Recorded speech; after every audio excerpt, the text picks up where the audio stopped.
So we had a look at all nook and corners of these SOC. Now today we're going to we look what they do, what is ACIM and so on and so forth. Now let's have a look at that structure, whatever we are talking about in terms of building this SOC, right? So anybody have any questions as of now on SOC? No. Please go ahead. Do you have a question for me, Divya madam? No. No. No. Okay. No. Yeah. Let's try to understand the hierarchy and different roles and try to understand different responsibilities within themselves, right? So we normally might have something like chief, SOC officer or something like that. Then we might have a regional officer or a head officer. We might have a, a site-based or a city-based kind of, rules, which might help all these, SOC members in terms of how to coordinate in terms of a regional or a particular location level. Then we also have a CC lead as well, where we try to understand how to secure our cyber assets, the digital assets we are talking about. And then we might have a security force where we might have a team of individuals who keep constantly visualize any challenges, any escalations, or all those logs which are generated by different applications in terms of exception to the securities and all. And there are some incidents response teams which we have discussed last time, like if anything wrong happens, these team will basically came into action and address the things which are basically need to be done and those scenarios. And then we have some analysts, these you can say as an R&D center also, where they keep doing some research and development in terms of the nearest possible challenges, or the neighboring organization challenges in terms of security, in terms of repeated hacks or something like that. So these there are three distinct team members which we can see in a given SOC structure to start with, right? So one should be a security force where we as an executive might be joined there to analyze some logs. These logs can be something like text file, word file, Excel file, which we keep seeing, which are sent to us either by email or by certain method of data transfer to a particular location. Might be a cloud storage location, right? And there we just download and analyze these files on hourly basis, or as per the time periods noted in your job description. And then if you find anything out of ordinary, we normally report these things to our seniors, to the escalation matrix body. Escalation matrix is a table where the name, number, timing and everything is given.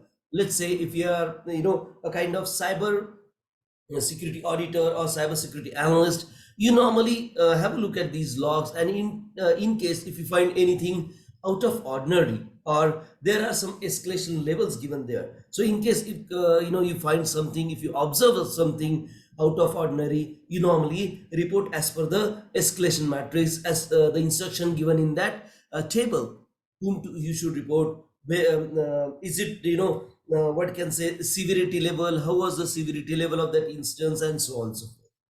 And that's all we're going to learn in next few slide also. Then we have SOC operation.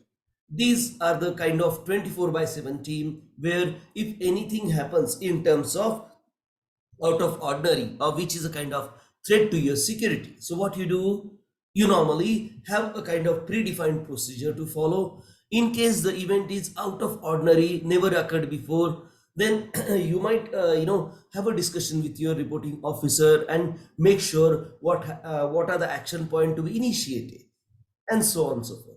And then it's a continuous R&D process where we might analyze via news portal, via some security portal, to understand if there are any additional challenges coming our way in terms of remote working, in terms of some specified virus have been created for some specific instance, and so on and so forth. You might tackle these things through the analyst or R&D department, or operation department also, again depending on your organizational length and breadth of this SOC department. It can be 1%, 2%, 3%, 20%. Again, these are all actually as per the need basis, they employ these scenarios. If you look at banks, if you look at data centers, if you look at mission critical or cross critical things, you might have better number of these SOC force allocated accordingly. So this is about the overall hierarchy of the cyber security operations centers. Does anybody have any question on these? Again, when we join these team, we'll understand how the orange is different from the blue. But currently, let's just understand, like, to start working as a cybersecurity expert, most of the thing you do analyze as if there's anything out of ordinary, or if anything is going exceptionally, bad or well. In both these scenario, we normally have a kind of procedure to follow, and this is what we normally call as a standard operating procedures. Let's say if you're traveling from St. Louis to let's say Niagara Falls, and your tire goes bad or tire got punctured. So what all things you do? You take your car to the side of the road, mostly on the curb or to a alternative road. Get your what you can say, those instrument to make sure you change the tire to the whatever tire available in the car, and then fit that tire, drive to a nearest possible location where you can get that tire repaired, replace it again, and be on your way. This is a kind of standard operating procedure. But there could be a scenario where you know how to repair the tire and you have the necessary instruments, necessary tools and techniques, then you can do these things then and there. Again, it's a time consuming process. Without a specific big tool set, you normally don't do that. But still, if you can, if you have a will, you can. But that's not the standard procedure. These standard procedure are almost common across the given domain, the given criticality, the given challenge as well. So you might leverage some help from other organization also. Like on the way, you might get a help of somebody who is driving beside you. He or she can help you in changing your tire as well.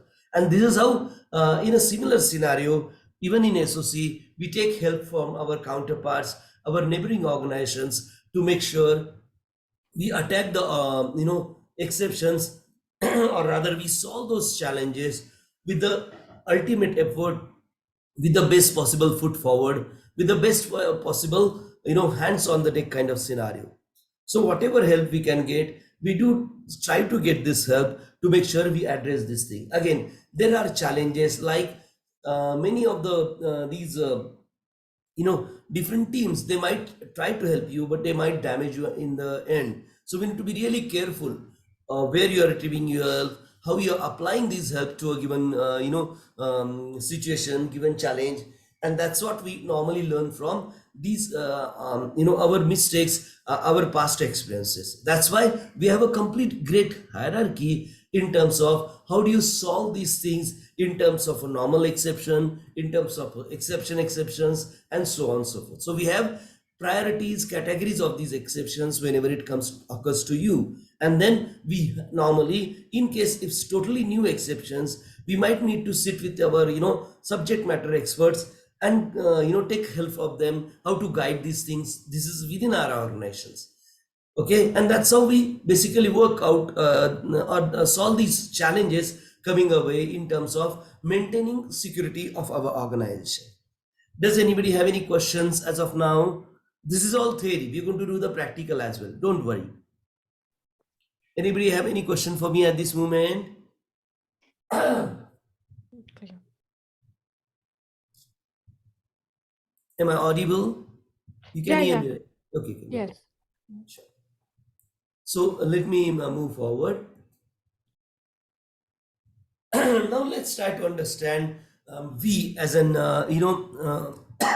me starting my career as a cybersecurity expert, cybersecurity entry level jobs and all those things. So we will discuss a couple of job roles and responsibility here, and then we'll basically go to a level where we can decide, should I choose this, should I choose that, or I can apply for all these things whatever available, and make sure whatever I get the and I can utilize the best possible way. Again, the opportunity might land on your lap one way or the another, but we have to make best use of that opportunity, right? And that's why I would really suggest you to understand these job roles from the perspective of, if you're going to do these things, how you're going to do that, and how you're going to make sure we do it the best possible way. Okay, and for that we might have we might go through these different job roles, then we move to different technologies which we use, different tools which use, and we might do some hands-on experience where we might get to know the tool, like how this tool is being operated, how this tool is being used in an actual SOC, in an actual infosec department for a given company, right? So let's go through this. SOC skill sets: capable of working independently and involving senior analysts as necessary. Normally, these are all independent duty, be it a cybersecurity analyst, be it a cybersecurity auditor, be it a cybersecurity R&D. Okay, these three are kind of entry level position we are talking about. The two blues and the one orange of this chart. Oh, come on, of the chart, right? So whenever you join these something called security teams, the security force, we need to understand where do I fit in. And even if you don't understand right now, might be in couple of session you'll get a hang of it, like where do I fit, because everybody has their own way of working, own way of solving problem, right? So please don't stress yourself right now. We are there to help. We are there with you for the next 6-7 months on job as well, so please don't worry on that. Okay, so capable of working independently and involving senior analyst as necessary. That's the overall kind of mostly cybersecurity experts are independent, and when they become senior, or when they basically gain experience about, let's say, 6, 7, 8 years, when they are leading team, then you are kind of handling a couple of analysts, might be local regionals or something like that, but more or less most of the SOC guys at a executive level, they work independently. Communicate the severity of a threat and recommendation for remediation to the customer and to other cybersecurity personnel through the written and verbal media. Now here are two things in terms of job roles. You're working for a client or you're working for your own organization.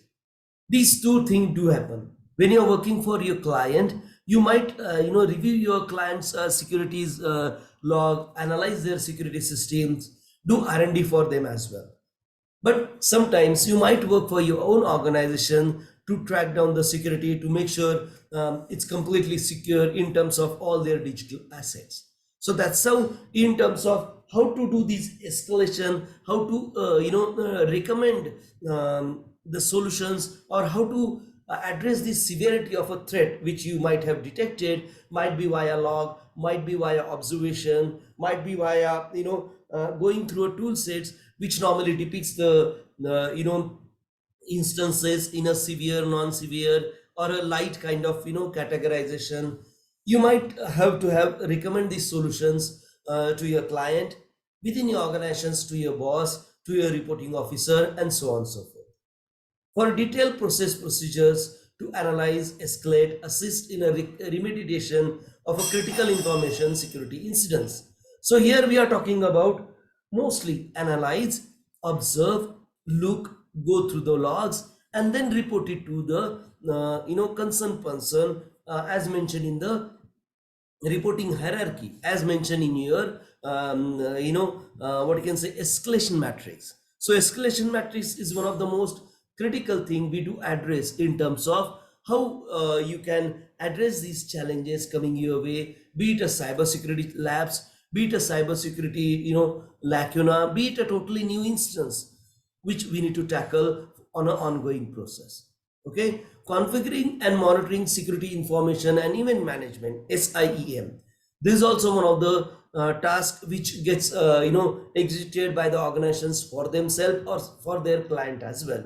So for their client, they might install some software on the client system and let the log email to you or upload to a cloud server, which you normally observe, which you normally go through on every minute, every hour of the day, and so on and so forth. And if you find anything ordinary, you might report to the client saying, hey, there are too much traffic on this server. Could you just erect some additional server to make sure your server is getting balanced. This is not a security problem, but believe me, even the volume hitting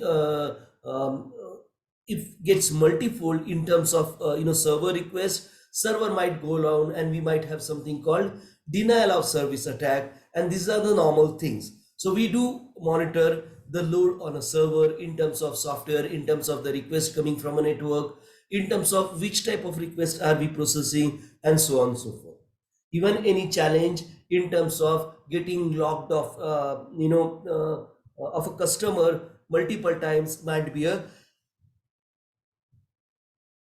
cybersecurity problem, and then we need to tackle it out. Again, depending upon every organization's rules and regulations, they normally categorize these instances, security instance, load balancer instance, and so on and so forth, depending upon your organization maturity. But to start with, you might get such instances to tackle too as well. And that's why people say cybersecurity expert need to be infrastructure guys who know about server, who know about these load balancer or number of users to be served by a server, and those kind of scenario. But again, nowadays we are getting more into specialization. So all these teams are more specialized for a given infrastructure, for a given challenges, and so on and so forth. So you don't use normally one resource to another challenge and so on and so forth. Otherwise, the thing might get derailed. And that's why now even cybersecurity expert, they are specialized into either access management tool or vulnerability tool or penetration testing tool, or they can be all those hackers like white hat hacker, black hat hacker, and so on and so forth. We're going to learn all these terminology slowly and steadily. But I just want to start introducing you to, as it's a part and parcel of the skill set what we are talking about. Integrate the work with the firm's managed security providers or services.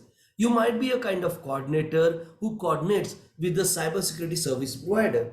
Like GuruSchools provides cybersecurity services. So what you do, you normally keep track of their network in terms of their, check out if their network is steadily configured. It's steady in terms of serving so many number of user as per the requirement.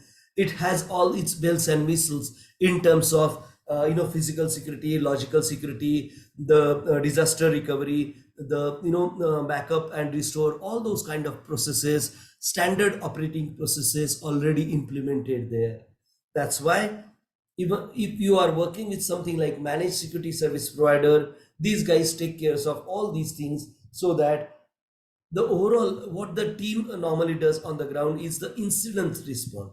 If anything happens above and beyond whatever we are planned, then only these incidents response team might peep in or might start working. Again, depending upon every organization's understanding of security, every organization's understanding of how they want to leverage these resources, they normally build different teams.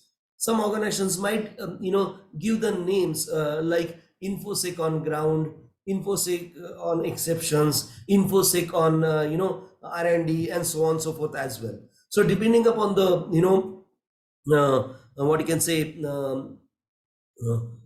company you join and team you work for, your job decision might vary a bit. But overall, what you do, you try to secure the organizations either in logical or in a physical way. Mostly in a logical way, because this is a kind of information security we are talking about.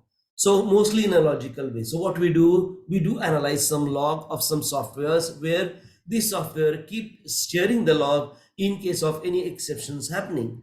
Like we talk about motion sensor camera generating an alert of a some motions happening at a odd hours, and from there these analysts might put some escalation to the reporting officer saying, hey, reporting officer, we find some movement at 2 a.m. in this area. Do you think we should have a look? Say, yeah, definitely. Send this security guard on a job. I basically let two of those guys go there with all the lights and everything and check out what happened exactly.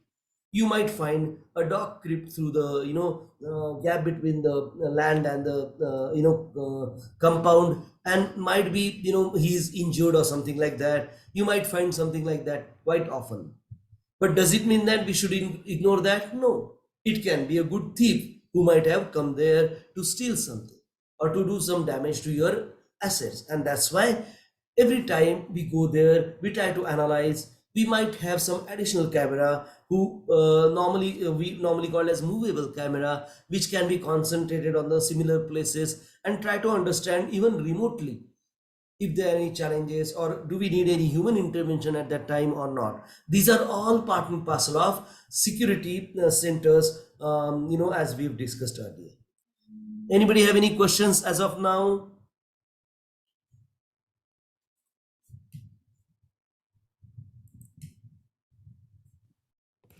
I'm clear.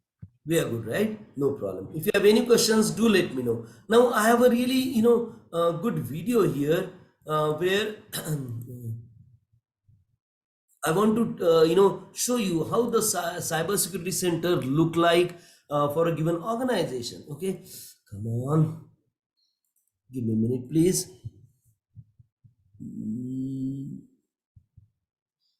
Oh, come on. I don't know what's happening to these things, but yeah, give me a minute, please.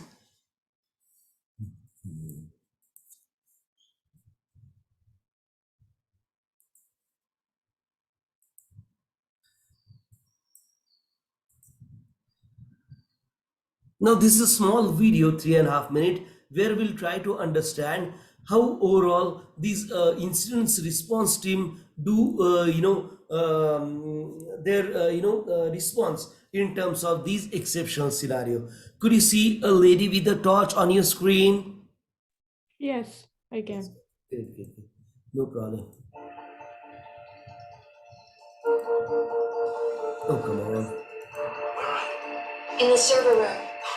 Full or intense the job is. Basically you are working with all real-time scenarios, and as you can see there are a number of teams helping you out. You can be part of any such team, be it something like a programming team sitting besides you of tracking these IP, be it something like a surveillance center where somebody might check out the surveillance if anybody who is not authorized enter the building, enter the actual physical server room, and so on and so forth.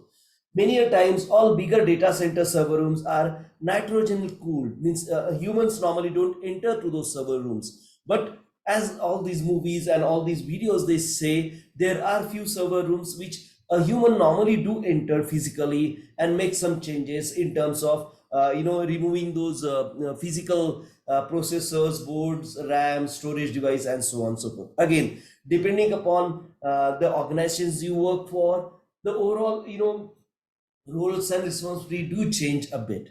Okay, does anybody have any questions? Are you excited after seeing that video? Because all we do is critical. Whatever cybersecurity expert do is basically at the critically 11th level.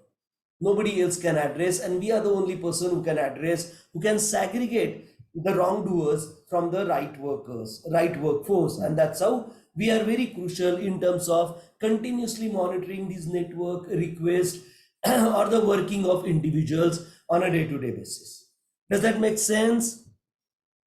Yeah, I have a question, please. Go ahead, sir, please. Yeah, that attack it looked like a DDoS attack, right? Come again, sir. Could you please be louder?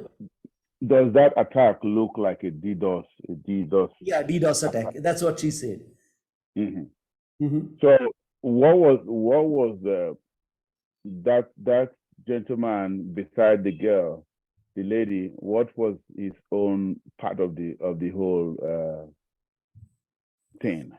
That lady means if you talk about that South African lady, she was basically kind of leader of the SOC, or she can be a SOC manager, or she can be a regional head who are leading that cyber security expert of 30-40 member team, where there are analysts, there are auditors, there are incidents response team. That lady with the who is calling client, it can be an incidents response team.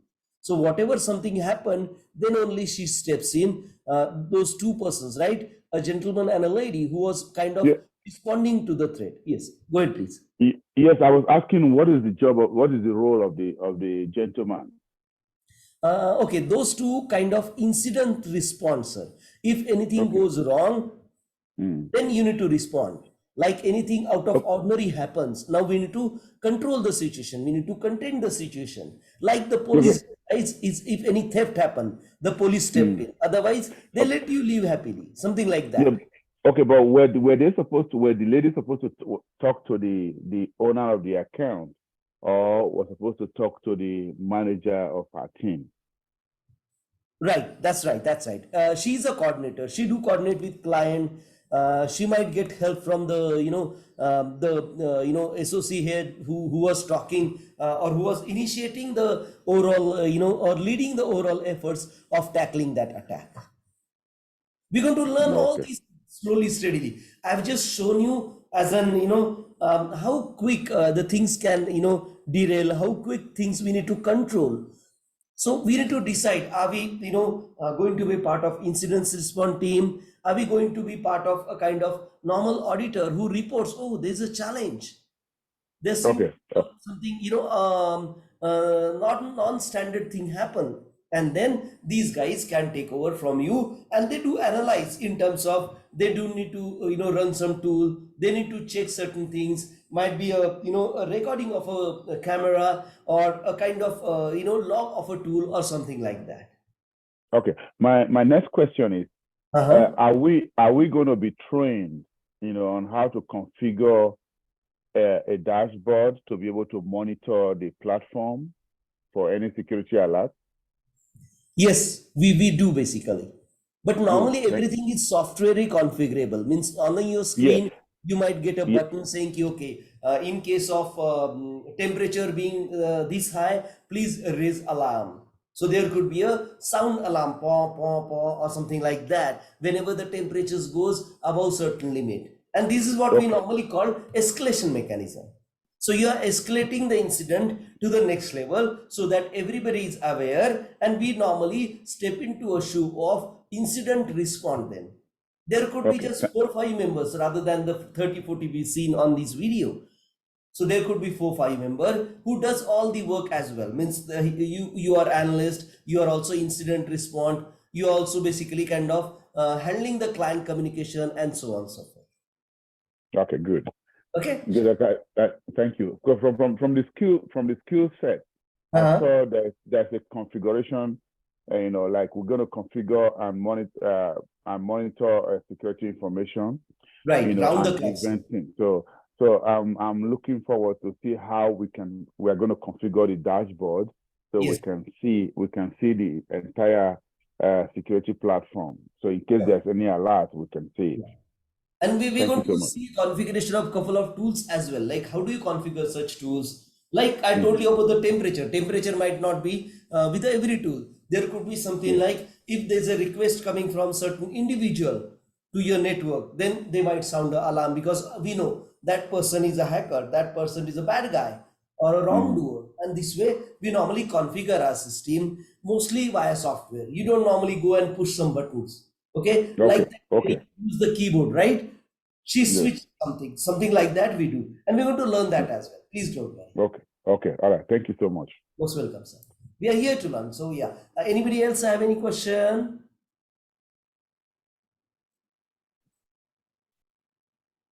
No, we are clear. Thank you. No problem. Let's go ahead.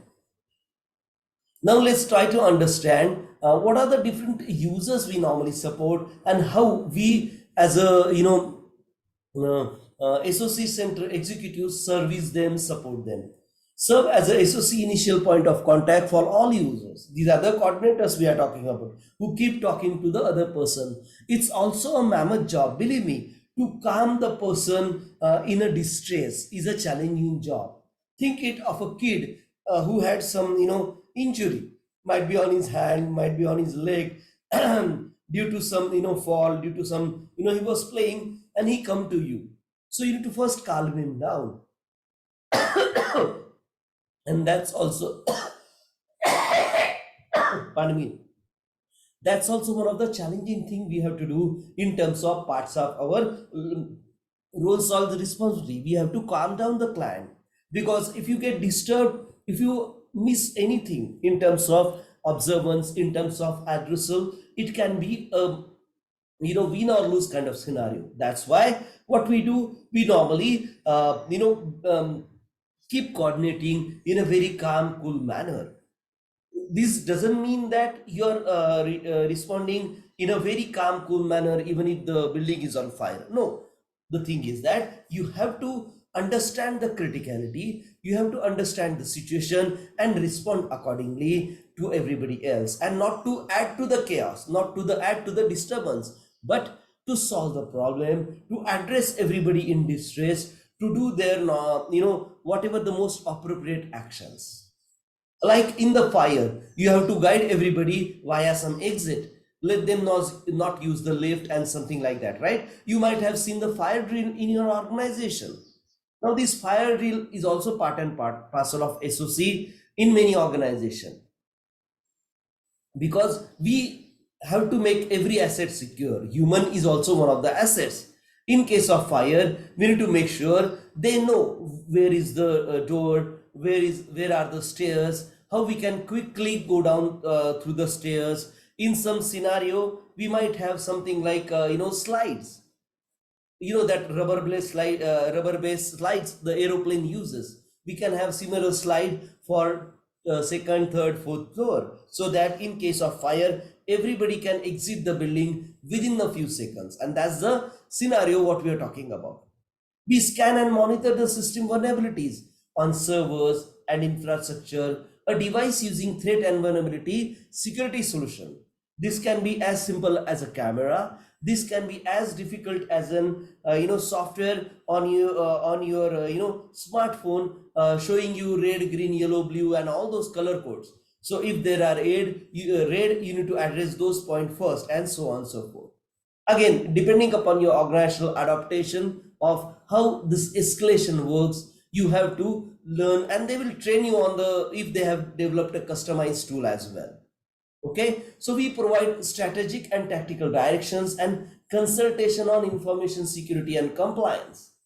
That's our part and parcel. So in non-instance day, in a normal day, what we do, we provide a strategic and tactical direction. In case of fire, where we should go on such and such floor, these guys should go to such and such window, and then such and such door, such and such staircase, and so on and so forth. In case of a consultation, if anything asks you a question, like you ask me a question, what do you do in terms of let's say there's a challenge from a client, or there's an alarm from such and such system.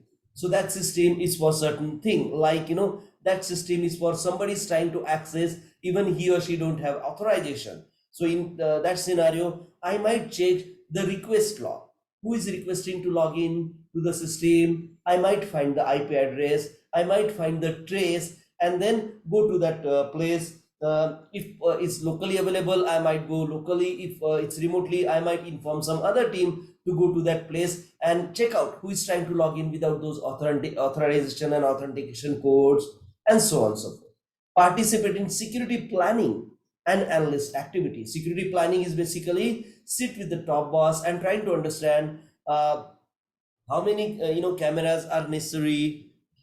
See, basically, there's always a scenario. The more instrument you have, it'll be a bit more secure. But there are some costs involved here, right? So we need to work around with the cost in terms of how many minimum cameras do we need, how many minimum servers do we need, so that we don't really keep collecting different servers altogether, and we don't have enough human hands to handle them, right?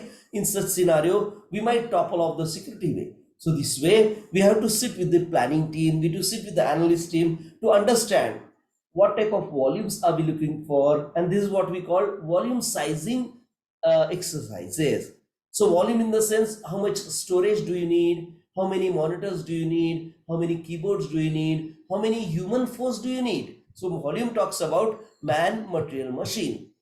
And we manage these volumes with a man, material, machine, where we'll try to understand how many human resources do we need. If you are working 24/7, do we have to work 24/7 for all the seats in that scenario? All these personnel needs to be there by 24/7? No. There are reduced staff required at non-peak hours.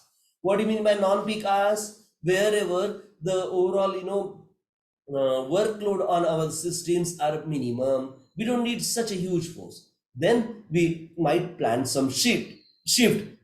These shifts can be, there are 16 people in the morning, 4 in the night, and 4 in the morning shift. This way we segregate our work.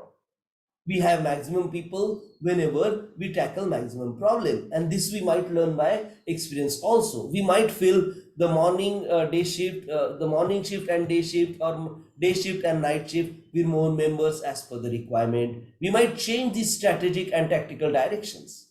The work combination with IT delivery lead manager to ensure security is engaged in projects as well. Now, if there are software development company, we do include the security in the software development as well. So we have practices like secure coding, like secure releases, secure way of handling these IT assets to others, deployment, and all those things. So these procedure also a bit extended, or we have a bit of extra work if you're working with IT companies. So IT company have a bigger associate teams normally, and the maximum number are churned by data centers, because data center security is at the utmost priority. What do you mean by data center? These are all cloud-based storages we are talking about. Mostly there are huge number of servers and storage systems where everybody around the globe is storing, uploading, downloading there. And these are kind of data critical systems where they need maximum cybersecurity analysts, cybersecurity experts to make sure nobody is damaging their system either logically or physically. Even if you have a look at data center, and we're going to have a look at data center as well, actual IBM data centers, or I think Google data center, which is the biggest on the globe, where we'll understand how they make sure the logical as well as physical security addressed at the topmost priority. We develop processes and procedure for information security governance program. So who is the leader? Who is going to lead? How many team members? What all each and every individual responsibility, including the control documents review. Control documents are basically how you have implemented the processes, and their review in terms of getting them better day by day. The participant assessment and preparation, who are participating in, let's say, review of the system, in incident response, who are participating in R&D and all those things. Their meeting coordination, assessment, finding, mediation, assisting control over the remediation plan and development, tracking findings through the remediation, and progress monitoring, reporting, and escalation. So these are the few terminologies we are going to use and learn wherever we are going to plan the SOC center. Okay, like we did a planning of a cyber security policy for our organizations with those 6 steps. Like we're going to have a kind of hands-on experience on building a SOC center as well, where we'll try to understand which tool is better, which tool is not fit for this scenario, and so on and so forth. So that will be kind of scenario based hands-on workshop. Okay, we had a look at SOC. Let me play another video where we will try to understand what is the kind of SOC center we are talking about right now, in terms of a complete what you can say, a look at the SOC operations center from top to bottom. Okay, no, this is not the way. Okay, let me open this. I don't know why this is happening. Give me a minute, please. Oh, come on.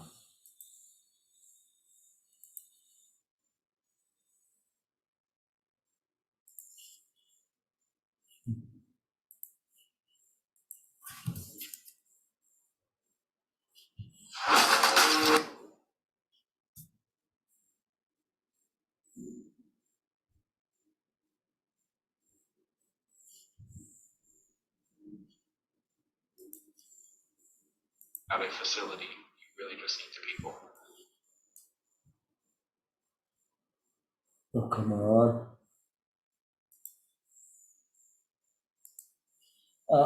Let me share this thing with you. Oh, come on. Sometimes Zoom really act weird. Could you see, what is security operations centers on your screen?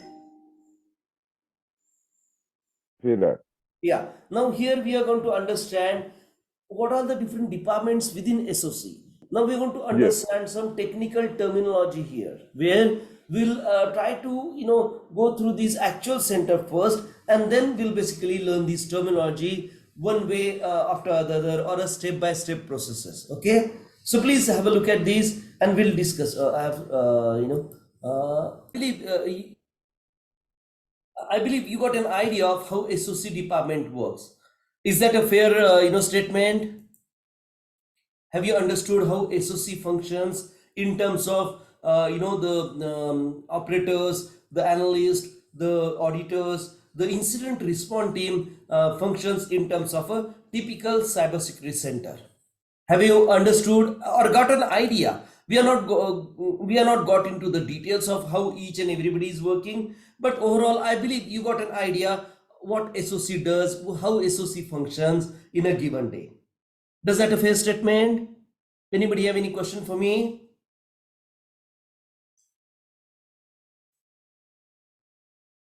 Am I audible? Can you hear me? Hello? I couldn't hear you. Um, can you hear my voice? Yes, See, yes, we Yes, can yes. hear you. Yeah, you're audible. Thank you. so I believe you got an idea now. Let's move on. No problem. Yeah, somewhat we were. I know, I can understand. And this is what we're going to learn in terms of in-depth in a step-by-step process, right? Now let's try to understand careers, like where do we fit in, right? So there are around 6 options here. Well, we can start at a cybersecurity auditor. This is the most, simplest possible job, which don't, have something like shift timings or something like that. Auditors means person who go and checks out uh, if the processes are being complied, are basically executing in the defined, defined as per the standard process and all those things. If there are any exceptions, why there are any exceptions, is the exception being approved by the reporting officer or something like that. And they might have a kind of checklist making sure if this is the process, this is how it's happened, if there are any exceptions, how to tackle to the exceptions. Okay, and this is how these auditors do. They do audit these processes day in day out. So you might be meeting couple of analysts, couple of other cybersecurity team members, and you normally sit with them and understand if we can improve this process one way or the other. If there are too many exceptions, then we need to make sure the process, the standard process, is being altered to accommodate such thing. And that's what the auditor does. In terms of security analysts, you keep analyzing the security measures. You sit with the log, you understand the log, you try to escalate in terms of any out of ordinary incident happen. You normally try to understand how to submit a proposal for cybersecurity setup for a new client. So you work on proposal, you coordinate with different client on day-to-day basis, how their security systems are up and running. You normally prepare even report. If everything is good, you report everything is green. If there are some warning coming your way, you might call it a yellow incident. If there is a red incident, like as we've seen, there could be some incident response team who has to be alerted as early as possible, and then they take the control from you. This is how we progressively try to achieve the secure measure in the best possible efficiencies. Then we have security penetration testers. Now these Excuse me, are, sir. yeah, anybody have any question for me? Yeah, sorry to interrupt. Just now No you problem, used please the go ahead. word as for security analysis, escalate the. So to whom we have to escalate? Right, it will If be you, mentioned in the job description, or whenever you join a team, there will be something called escalation matrix. It's a table where if you are at a certain level, whom should you escalate to, who is available in the night time, who is available on weekends, or if this is the time, whom should you inform? If this is the level of incident, whom should you respond? It's all mentioned in the escalation matrix table. Okay, and every company will train you on that, believe me. Means it's a table where the name, contact number, timings and everything is mentioned, but still the organizations take a walk through. It's like if there is a fire, which is the nearest possible exit, and so on and so forth. Does that answer your question, sir? Yes, yes. Thanks. No, sir, no problem. Now let's talk about security penetration tester. So here we are talking about some of the members who are keep trying to penetrate some network, or trying to penetrate some security operations.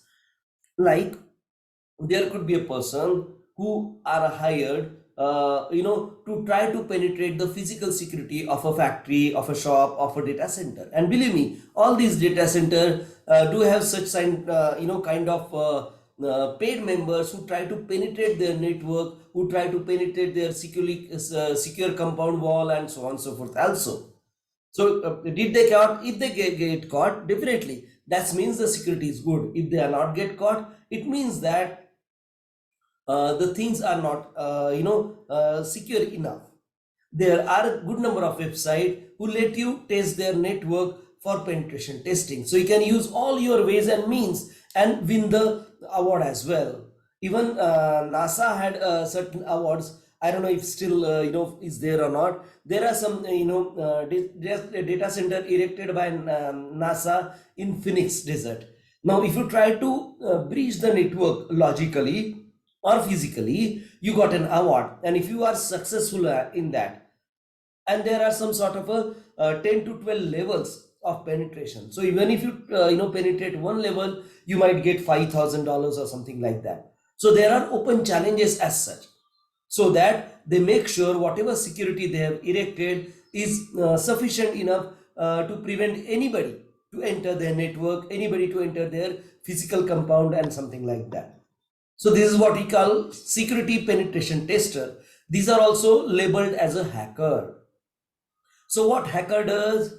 Hacker takes control of your network, your mobile, your server, one way or the other, and try to do certain things in terms of try to execute a exe file, try to open your mailbox, try to open your file wherever you mention your account number and blah blah things.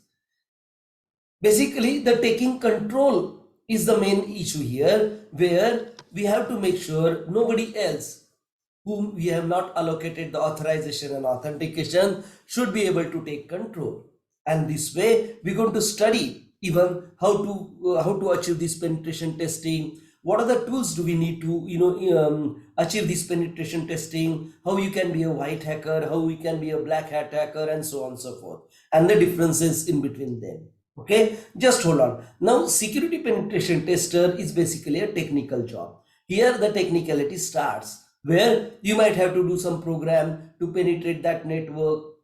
You have to use some specified tool sets which are not common to penetrate their network, or you have to have certain what you can say, instinct to do certain things. There are people who are really good at breaking things, who are really good at challenge themselves in trying out certain things. Now this can be penetration tester we are talking about. Again, I'm just sharing the thought process now. Wherever we start understanding how to basically be a penetration tester, at that time we're going to learn quite a good number of tools as well. Now security tester, again, like penetration tester, there are security tester, physical, logical, software communication, all there are could be different security testers for all these different way of working, different way of achieving security. And then you can be a cyber security leader 3 years down the line, 5 years down the line. You can be team lead, leading good number of cyber security auditors, analysts, testers together. You can be a project lead also. If your organization is a cyber security service provider, you might get a project of maintaining security of some company like State Farm, like US military, and you can be a project lead for that project as well, or you can be a cyber security manager, and so on and so forth. But in a nutshell, we have to start preparing yourself for the first two roles here. Why I have shared the other roles? Because you should know the career trajectory as well, right? So that's why you should know these things. First, you might start with security auditors. So here, what is need here? We need to understand what is security, and we need to operate some softwares where these auditors might be able to use those softwares and plan these audits, a kind of scheduling thing. You plan audit with, let's say, Ravindra as a cybersecurity manager. You might email Ravindra, hey Ravindra, your audit is coming, and how do you think Mondays 3 p.m. sounds good to you? Please do let me know. And then we'll have a cybersecurity audit, which can be hour and a half thing. So you do a security audit on the given project, the work Ravindra is doing, and so on and so forth. Now, cybersecurity analyst. These are analysts. What analyst does? They observe, they understand, they review these logs, these different software, which we call cybersecurity software installed on any system servers within your organization. So there be a pen test kind of software installed, or there's a SQL injector type of software can be installed. There's a Active Directory kind of software already comes with a Windows server, which basically gives all authorization and authentication to different users. So keep track of the such software installation, the permission approval process, even to understand if this person is using some what I can say assets which are not authorized to him or her. Then what to do in such scenario? Many organizations, they might have some penalty clauses. They might reduce your privileges on the network for a certain number of days, and so on and so forth as well. We're going to learn these things, how to reduce privilege, what do you mean by reduction of privileges, and how it can be a penalized thing for an employee, and so on and so forth. Does anybody have any questions on these roles? Do you got an idea? Yeah, go ahead. Please go ahead. This pen tester and ethical hacker are same. Pen tester and Ethical hacker. Ethical hacker. Ethical hacker. No. Yes, you can. Yeah, Ethical hacker can be one of in the some manner, Ravinder, let me take that thing. Yeah, Jay, so pen tester and ethical hacker. Pen testing is a part of the ethical hacker's profile, whereas ethical hacker is a profile or a job role, you can say. Pen tester is one of the activity what he or she has to perform while having an ethical hacker process. Ethical hacker are the only hackers. It is just because they are having the official communication or request from the organizations or the individuals to do an hacking attempt on their organization. Hence, they are called as ethical hacker. But in real term, even they are the hackers only. And pen testing activity is more offensive than defensive. So they'll try to penetrate your network with whatever means they can, with whatever tools they can, and they'll try to get the information as much as possible from your organization. That is what the profile of pen tester. Whereas ethical hacker, it is not only offensive security.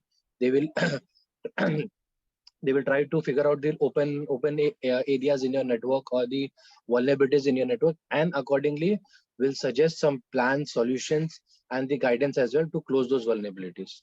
So this is the difference between ethical hacker and pen testers. I hope that answers your question. Yes. Thank you, Anuj. Thank you. Yeah, let's move on. So that's all about these rules. Now I've jotted down some screenshot from the I think Dice Monster, where we are talking about salary. The IT security auditor salary can be anything above and beyond 100K. Then security specialist can be 120K plus or something like that, and it keeps on increasing. A auditor and IT security auditor can be same thing, or they are similar salary levels, right? Then let's try to understand security auditor as a position, what he or she does normally on day-to-day basis. So security auditors carry a great load of responsibility on their shoulders. They need to ensure the company or governmental agencies are safe from criminal and terrorist behaviors. Now, there's a new word called governmental agencies. These are the agency what we talk about in terms of making sure the overall regional security is at safe at large, or any state security is at safe at large, and so on and so forth. So there are a good number of government enactment in terms of maintaining the security. Like if you see wherever there's even the lavatory is being cleaned in a common public place, they put a sign saying ki, wet floor, please don't please don't enter, or enter at your own risk, or something like that. Now who guided them those put their those messages? These government agencies or a state enactment, so that there's a law. Whenever you are basically putting water on the floor on a public place, you need to categorically mention that till the water gets or till the surface get dry, so that the elderly people, the kids who are playing, might not fall down and break something. So to address all such challenges, all such pitfalls, all such what you can say hazardous situation, you have to enact certain sort of either intimations, prior intimations, or some sort of posting or demarcation in such scenario. These are all governmental enactments we need to follow.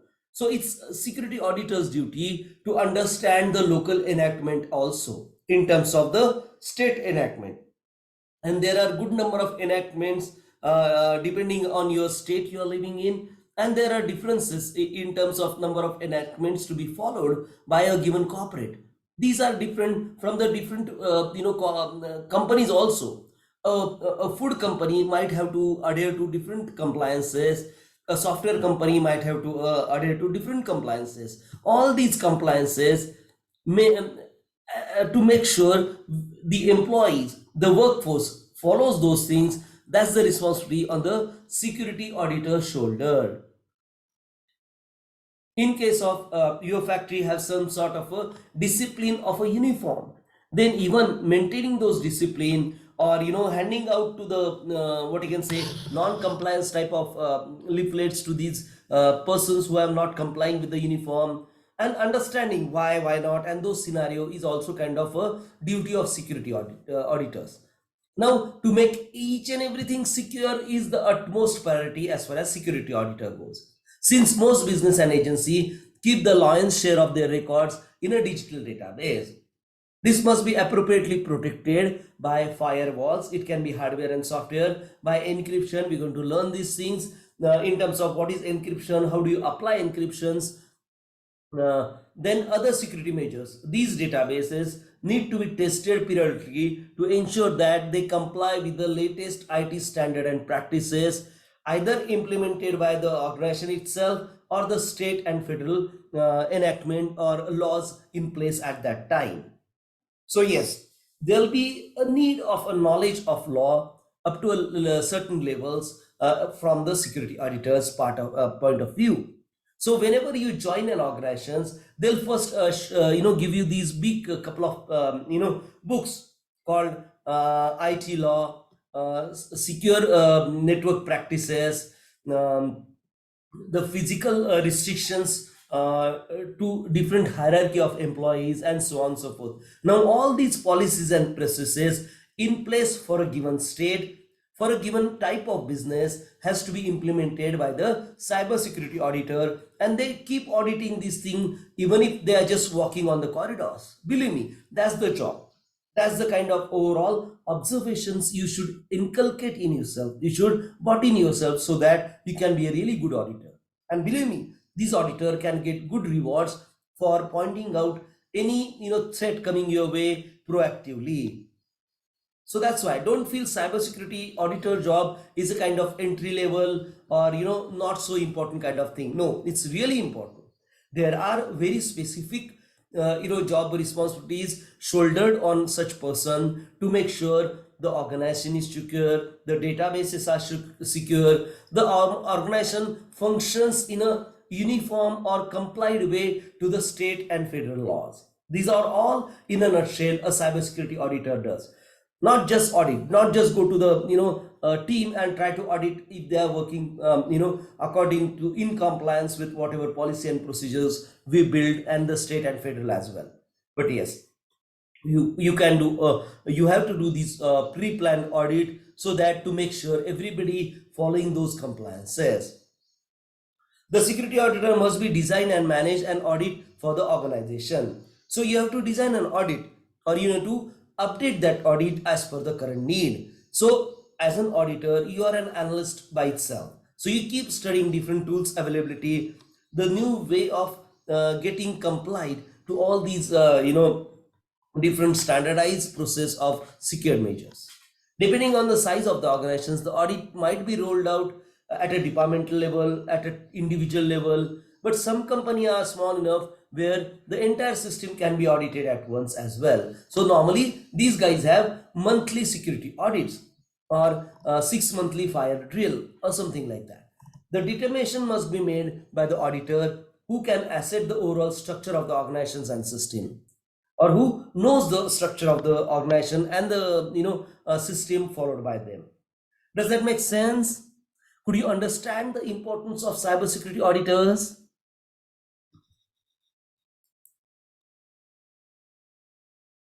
Yes.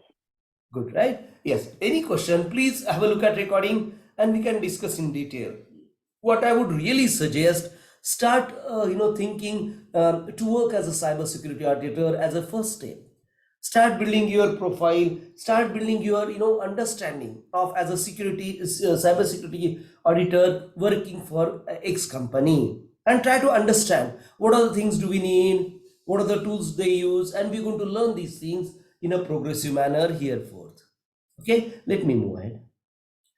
Again, there are some additions here. Once the audit has been completed, the auditor needs to be able to interpret the resulting data. There are compliances, there could be non-compliances, how to crunch it out, how to report in terms of to the escalated part, to the not, there are level of compliances, frankly speaking. And this can be 0 to 5. 0 being negligible non-compliance, we can ignore that.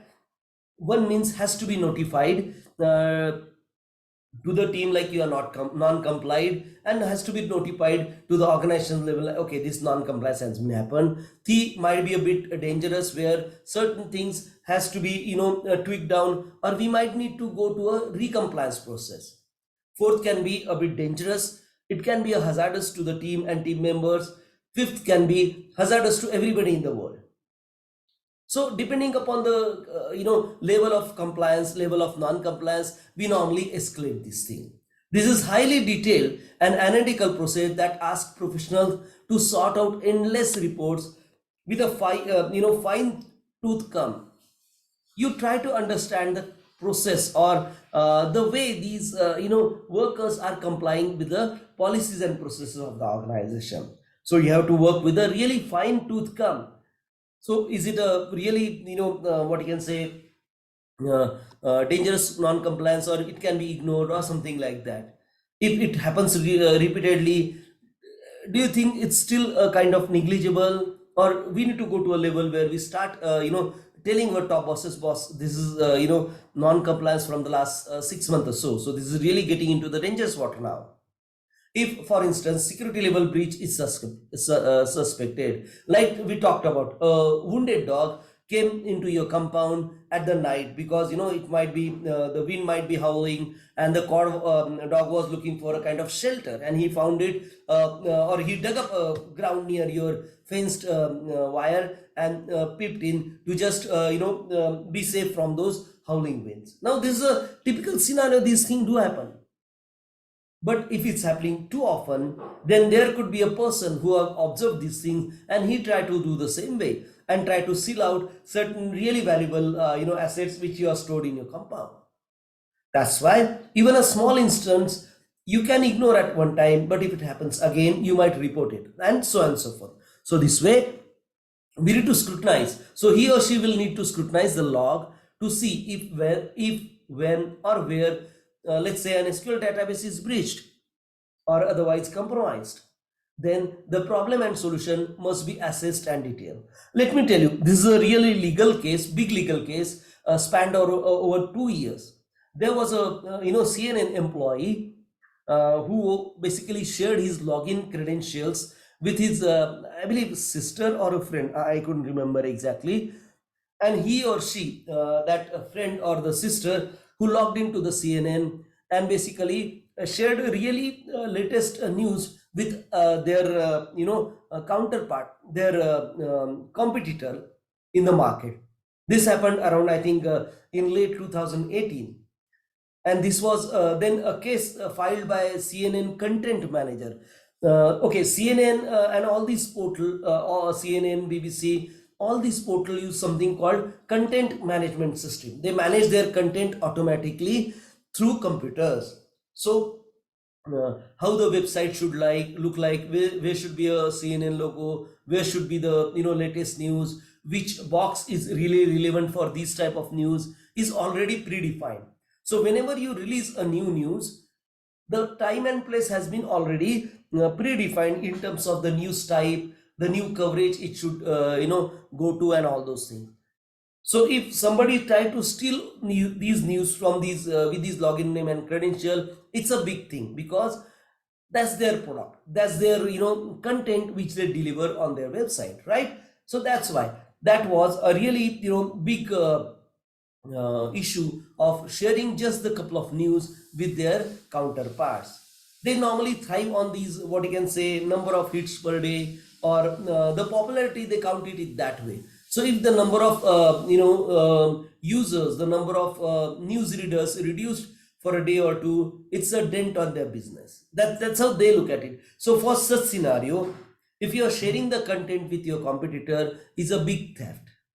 And that's why the lady was prosecuted and fined, and blah blah blah thing. Even that person lost his job. He was working with CNN for, I think, last 2022 some years. So this is a really big thing. A non-compliance is a big thing. Even what non-compliance has been happened, to understand that, as an auditor you might get a specified training whenever you join an organization. So the criticality of it, the overall level of breach, as we might say, we need to understand as an auditor. An audit is a finally complete once the report is written and presented to the company's management team or the respective team who normally reviews the output audit reports. In the presentation of auditor will demonstrate where the system is working well, where it's improved, where it's damaged, where it's not complied, and so on and so forth.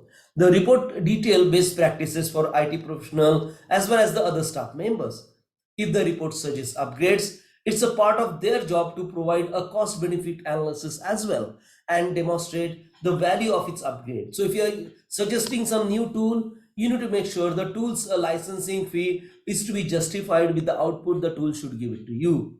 For instance, assigning more manpower to bolstering the security codes will pay off by assuring that the business operation can continue safely without costly interruptions. So this way, we need to make sure as a cybersecurity auditor, we perform our duties as the best to our knowledge and the trainings given by the organizations. Okay, does anybody have any question for me at this moment? Oh. Now let me, play you a video. Ravindra sir, I would also like to add some Please pointers go to ahead, the sir. security auditor profile. Please go. So yeah, so guys, so just think it in a manner that in an organization or when it comes to cybersecurity space, so there is always a maker checker role defined. No matter whatever team you be in part of, you will always have a certain governance role above you to look at you, not you as in the cybersecurity space, to look at your daily activity or the courses that you have performed. So on similar terms, as I mentioned in our previous session, the auditor profile is like the third line of defense. So that is the last line of when it comes to cybersecurity space. First line is your IT, IT who are the executioners. So whatever setup you needs to be configured, IT team just configures it, no matter understanding that why is it required or what are the best practices. Um, the path to configure the security configuration is defined by the infosec or information security or the cyber security team. Uh, and whatever the guidelines that has been drawn by the cybersecurity team is followed by IT team. So so cybersecurity team reviews the actions that has been performed by the IT team. Security auditor performs the work done by cyber security team, and what they have guided to the IT team. So auditor is an independent within the organization. The security auditor, yeah, it's an independent role and a team directly reporting to the management. It is coming under it doesn't come under any other team or any other role. It directly reports to the CEO or the MD of the organization, and independent of all the other teams. And so that is one of the critical role, critical and the basic entry level role in any of the cyber security space. Any questions?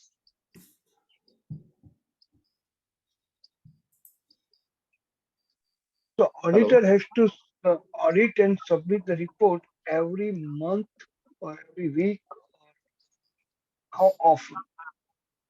No, so it depends upon the organizations how they want to proceed. So again, within security auditor, there are two roles: internal and external. Internal, as in you are working for the organization only, and on regular basis or on periodic basis, you are performing the audit assessment. When it comes to the external auditors, so external auditors are like your big fours: EY, KPMG, Deloitte. So they are the external auditors. Organization or any of the, like, for just say for an example, a bank goes to the EY or the Deloitte and asks them that I want to perform an audit assessment on my cyber audit assessment on my organization. So they have certain parameters to be reviewed and checked, and based on that they submit the report, and that often happens annually or biannually. But when it comes to the internal auditor role, which is internal to the organization, so for them it might be quarterly, it might be annually, it might be biannually. It depends upon the organization and the CISO function what they have decided. Even there are audits on weekly basis as well. Means if you look at some software products, like if you're building something like firewalls, if you're building some vulnerability testing software, then we might have a weekly audit as well, locally, internal audits. You got an idea, sir? Yes. Thanks. Most of no. Okay, I have a question. Please go ahead, sir. Yes, as a security auditor, do I have a benchmark or like a guideline that I have to follow to be able to write my report? Yes, sir. There are templates given to you, and I'll show you the template as well. Please don't worry. Okay. Okay. Because So there's the a field company compliance type of things which you need to okay. do after getting Okay, that template. So you'll normally say audit done on this and this team, audit done between this time and that time on this day at this place. This was the person who is basically leading the team which I was auditing. These were the executive who are basically part and parcel of that audit. This is what the standard process. This is what I found as an exception. This is what I find things to be appreciated, and blah blah blah things. Again, depending upon every organizations, they have their own standard template. I'll show you one or two. Okay. Okay. So please don't worry. Thank you. Sure. Now let's have a look at this video where we will try to resume the recording. So this is what overall understanding of what a typical cybersecurity do, and we're going to understand how a cybersecurity auditor to start working in a North American space as of now, as of modern today's world, because there are various number of tools which get updated with the version, with the latest learning from the previous month, previous year's cyber attack, and then we build our tools accordingly, we modify our tools accordingly, we get accustomed to addressing those challenges at a real level, at a real modern way of tackling cybersecurity lacunas, and that's how we do as a cybersecurity auditor. Does anybody have any question for me at this moment?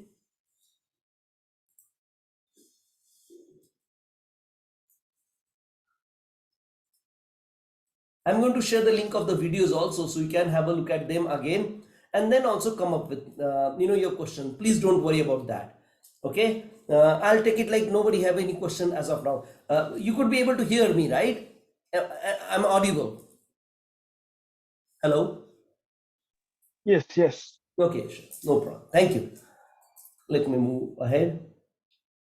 Now, cybersecurity auditor job responsibility. This is basically taken from the JDs, the job descriptions which we found earlier. Providing an independent or internal review of a security control and information systems. Testing the safety and effectiveness of individual component of cybersecurity defense. Providing an overview of audit process. Executing cybersecurity audits. Analyzing or investigating any recent breaches of security or concern. That's more of analyst job, but yes, sometimes cybersecurity auditor come analyst can be a job role. Evaluating internal security systems, controls and policies. Ensuring compliance with application laws and regulations. Writing technical reports that analyze, interpret the audit result, and normally clearly shows the risk, the lacunas, the shortcomings of the current applied processes and policies. Writing stakeholder reports that use accessible language to explain the process and recommendation. This specifically talks about if you are in North America, English is a prevalent language. But when you go to something like Nevada, where Spanish population is at large as well, so you might have to know the Spanish as to explain your cybersecurity report as well. So explaining the report is also a responsibility of a cybersecurity auditor.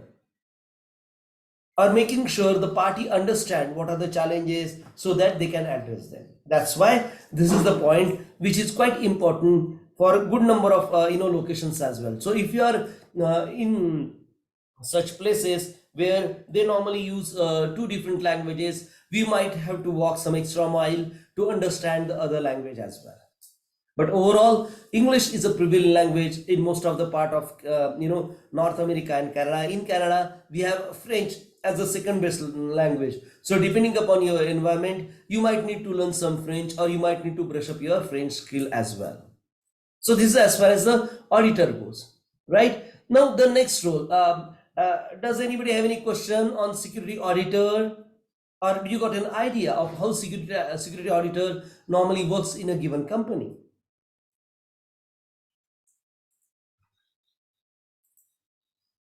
Everybody want to share their thought process, share their previous instances with any security auditor?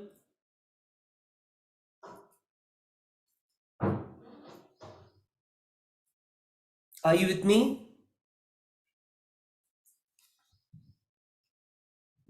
Yeah, with you. Okay, great. Go ahead. Sure. Okay, now after security auditor, let's talk about the pen test. As you know, as Anuj sir have clearly explained what is a pen test, and pen test can be one of the skill set required for a hacker as well. And pen tester are normally an external consultant who are chosen to check out any security lacuna in the given network, on a given server, and so on and so forth. Okay, so let's try to understand this thing. Penetration tester or pen tester or pen test. While there is a significant overlap between the duties of security auditor and a penetration tester, the two positions are actually quite different. A security auditor seeks to assess computer system based on established standards and will make a recommendation to help the system become compliant. This is an assessment that covers all aspects of company's IT infrastructure. When penetration test is performed, the tester takes a role of malicious hacker, and mostly from external side, and attempts to hack the system from outside. His or her job will be to find or exploit vulnerabilities. From that point, they will provide a report to the management that will show their assessment and recommendation for the added security. So these are normally externally hired employees, where they have given a specific server, they have given a specific network to try to get control on, try to get hold of that network or that server one way or the another. And that's how this penetration testers works from outside of organization. These are mostly the consultant. They paid on hourly basis, but they can be employees also. Okay, so this way we do conduct penetration test from external to the given network. Now I have a bit of technical video here where we'll try to understand.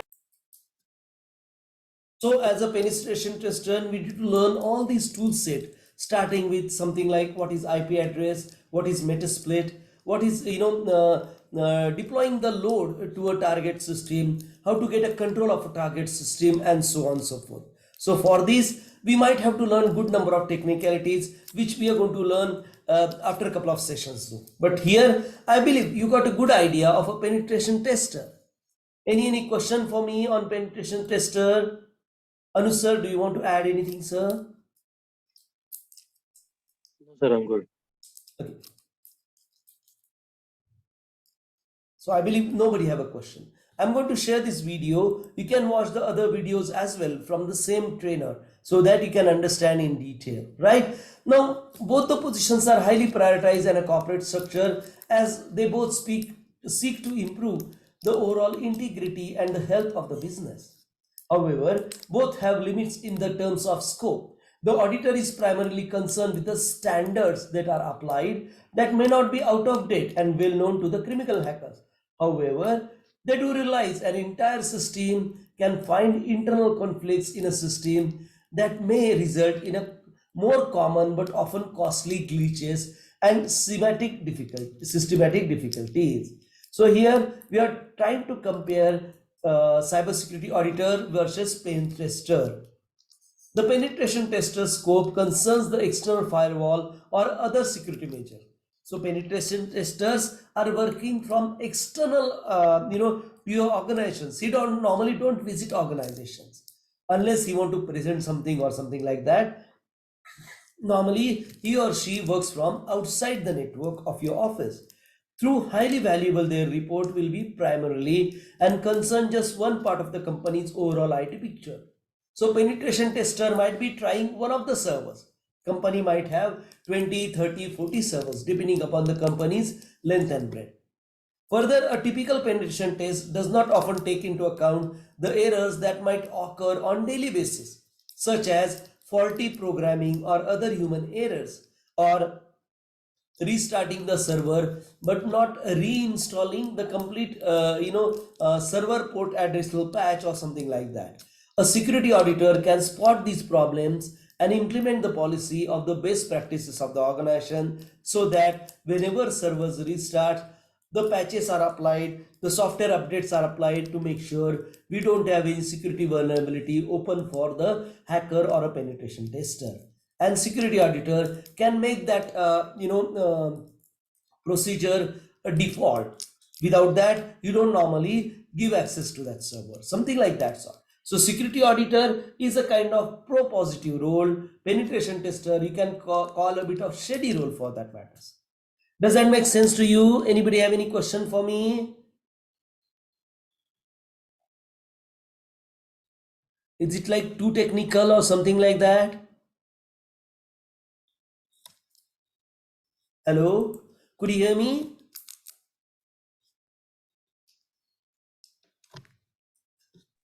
Yeah, you're audible. Okay, no problem. Let's move on.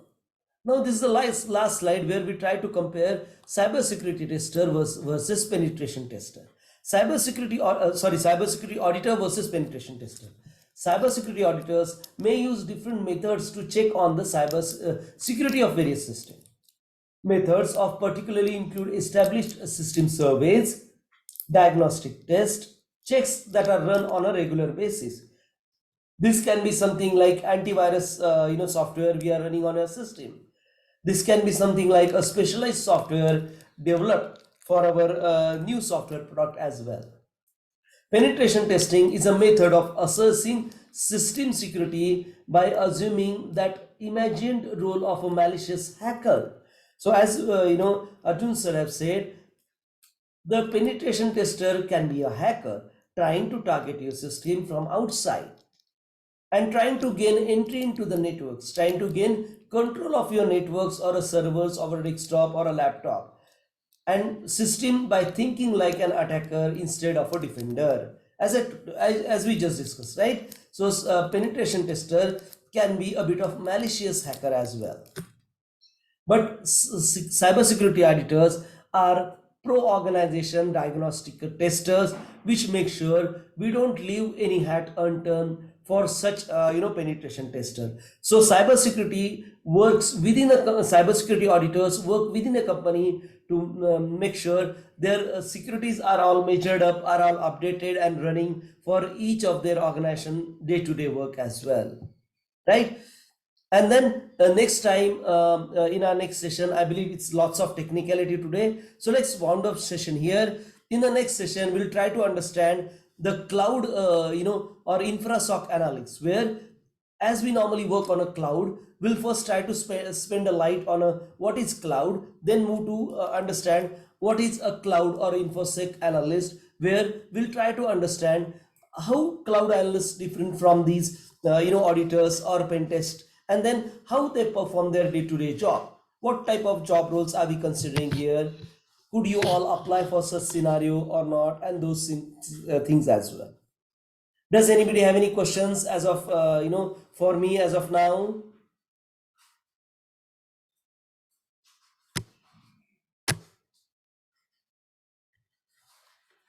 Could you hear me? Are you able to hear me, sir, madam? Yes.